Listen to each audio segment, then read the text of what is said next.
Howdy there, folks. It's fantastic.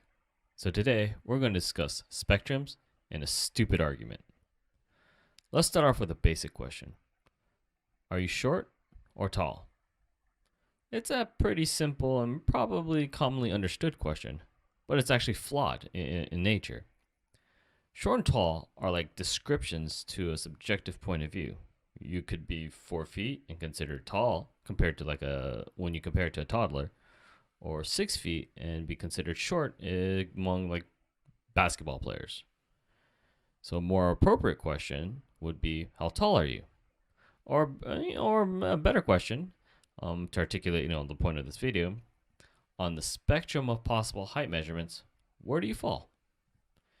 See, are you short or tall implies to the listener that there are only two options when we know in fact that there are different heights of people out there. What other spectrums can we identify on our bodies? How about skin tone? Do you have a lighter skin tone or darker skin tone? Skin tones are different colors on all people across this planet. A spectrum of skin color with a whole lot of complex history. We acknowledge that there's things on our bodies that can be found on some sort of spectrum. Height, skin tone, weight, eye color, and all kind of characteristics of our biology. So why is there a debate on gender is binary?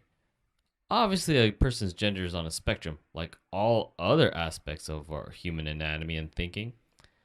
The question, are you a boy or a girl, is inherently flawed because we know that other genders exist. I mean, if you're arguing transgenderism shouldn't exist, then you're stating that it does exist in the first place. Now, the more interesting question to me is, where do you fall on this gender spectrum? Are there identities that haven't been conceptualized yet?